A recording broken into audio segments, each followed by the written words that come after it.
É por isso que eu vou admirar a mentalidade, inclusive, do apóstolo Paulo. Se esse rapaz, se Marcos, foi íntimo de Pedro, com quem que ele aprendeu, então, os detalhes da vida de Jesus? Quem passou para ele? Se Marcos não estava entre os 12 discípulos, quem passou para ele detalhes tão específicos do trabalho de Cristo? Pode ter sido Pedro, pastor, porque Pedro vai elogiar esse rapaz.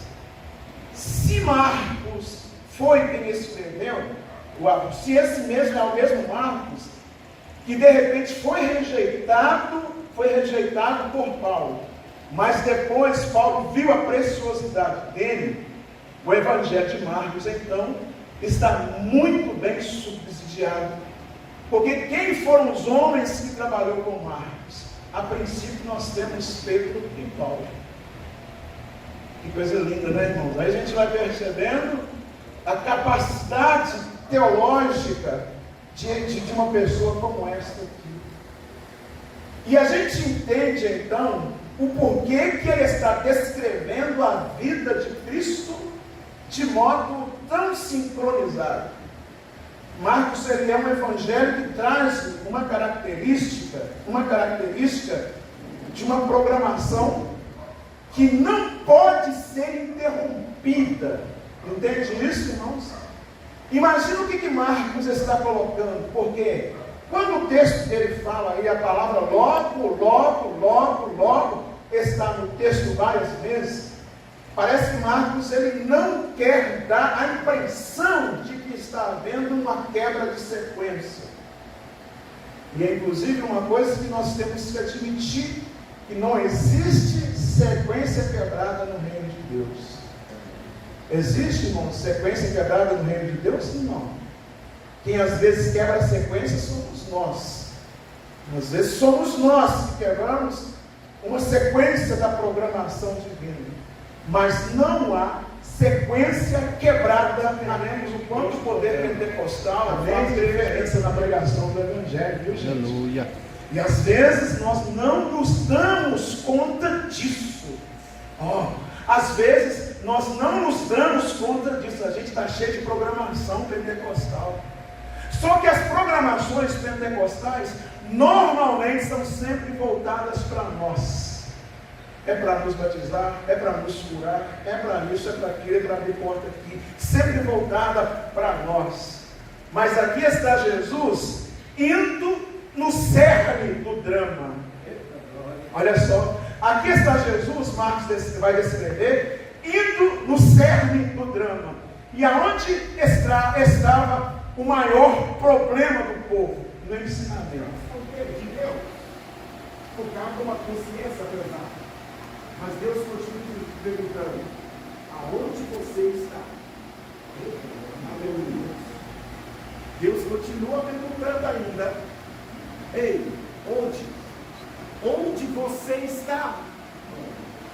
Então, a missão de Deus, olha que coisa interessante. Não é o homem que eu coloquei aqui, olha, não foi somente Adão. Depois, nós vamos encontrar em Gênesis capítulo 12, Deus procurando alguém para que através desse alguém. Se chega uma pessoa nova no trabalho, ninguém coloca ele para fazer um serviço. Primeiro vai ensinar, mostrar como é que faz. Porque se fala, olha, faz isso para mim aqui. E a pessoa olha de um lado para o outro e vai fazer, vai.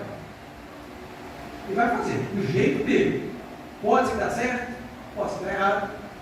Mas quando eu ia dar, ganhando tempo mesmo, com pouco dia a pessoa está trabalhando e fazendo o serviço. Mas se fosse para apresentar sozinho, imagina, né? Que luta que seria.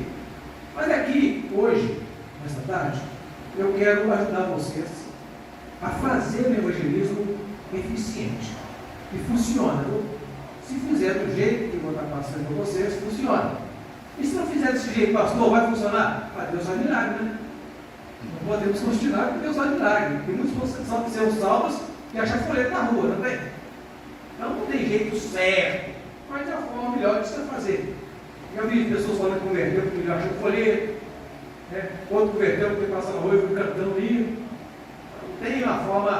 forma, porque senão ele engessa Deus, ele não quer fazer isso não. Mas coisas boas por querer praticar aquilo que é bom. Esse texto hoje, ele começou a saltar o pessoal do ponto morto. Saltou aqui, não chegou dele, que é bom escolher para o mundo. Olha, você é crente? Você é irmão? Sou. Então ora para mim aí, irmão. Ele saiu saltando os outros, esse não saltou não. Mas olha para mim, irmão, você está tranquilo, né? Pode orar para mim, a oração vai fazer efeito, né? Mesmo comigo roubando e tudo, a sua oração faz efeito na minha vida. Eu sou o Delcio, congrega essa televisão ali na Jaraguá, eu estou fazendo um trabalho de evangelismo na rua, para orientar as pessoas como Jesus é maravilhoso, e eu quero falar do amor de Deus. Qual é o seu nome? Ô Carlos. O seu nome é o Walter. O Walter e o Carlos, bom. Posso falar um pouquinho com vocês aqui?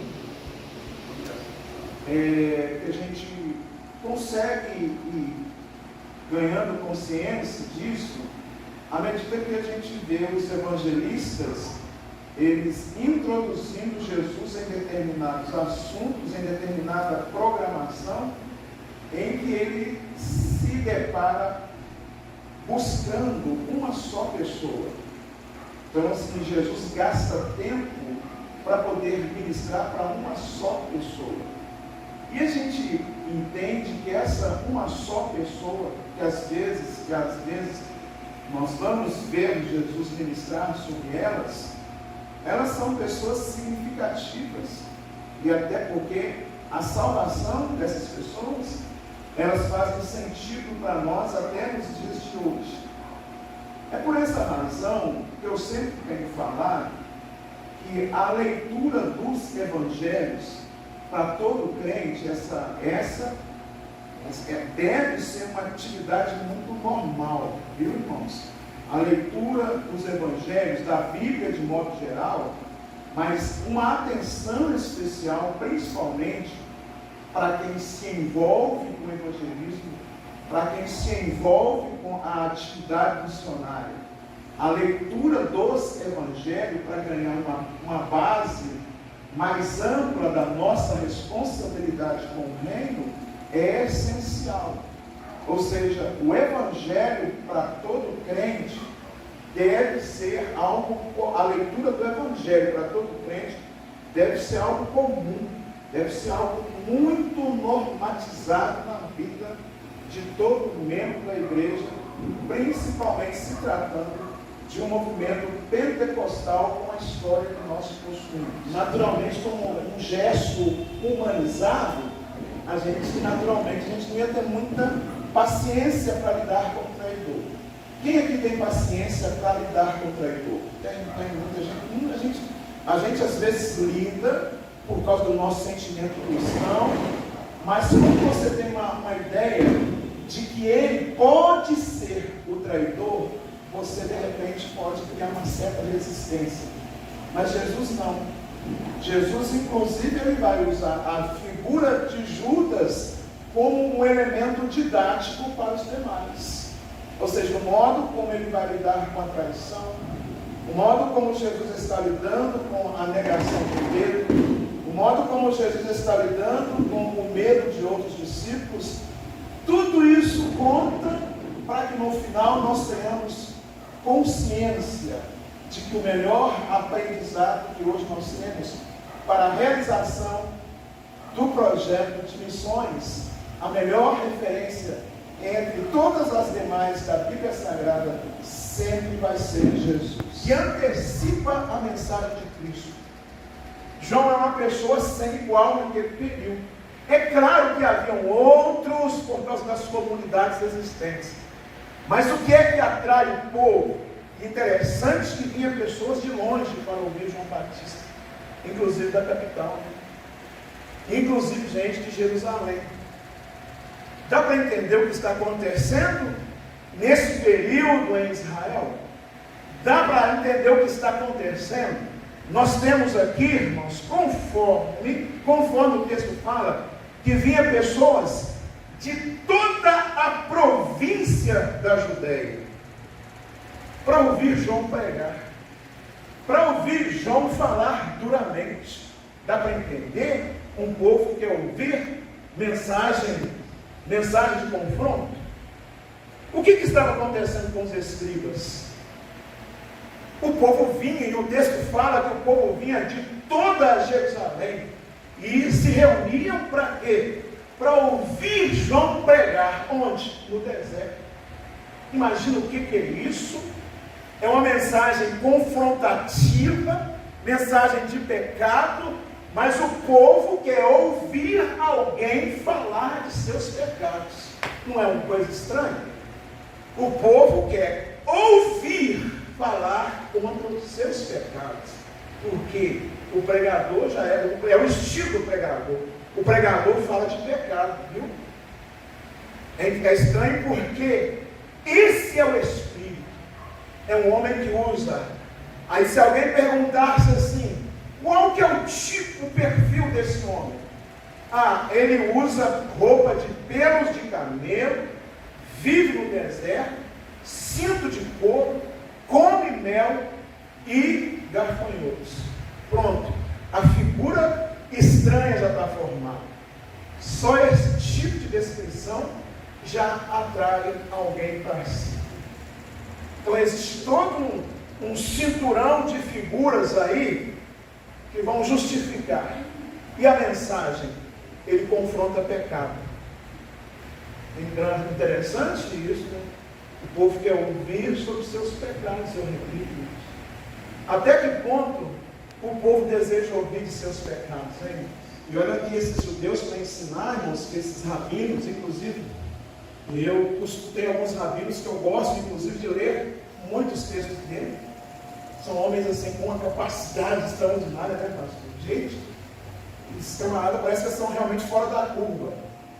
Então, se imagino que nesse período também havia homens muito habilidosos para ensinar na sinagoga. Mas quando Jesus chega e começa a ensinar, que coisa interessante, é que Jesus começa a sua atividade aqui em Marcos ensinando. Vocês estão prestando atenção? O quanto o ensino é algo intrínseco do ministério de Cristo.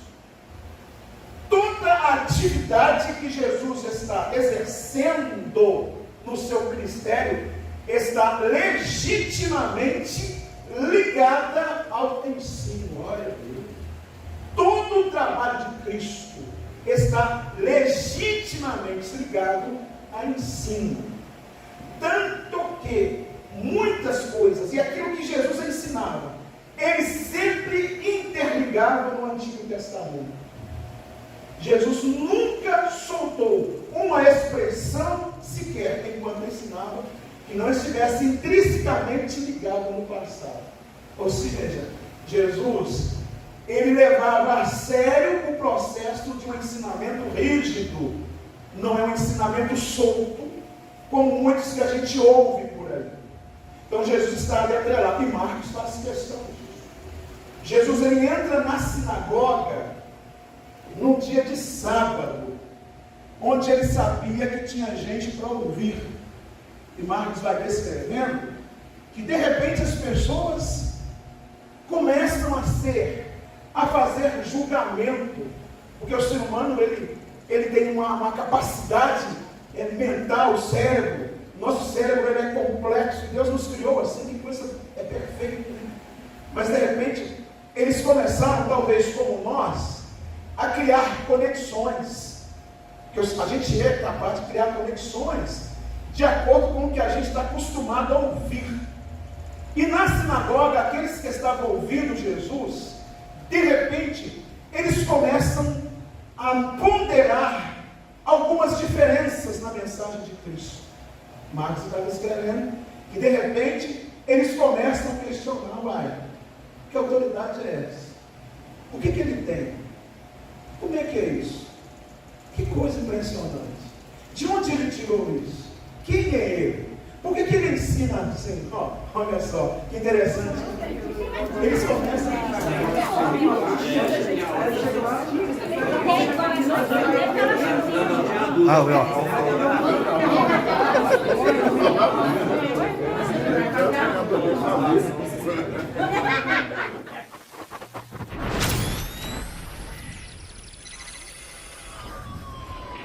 Amém?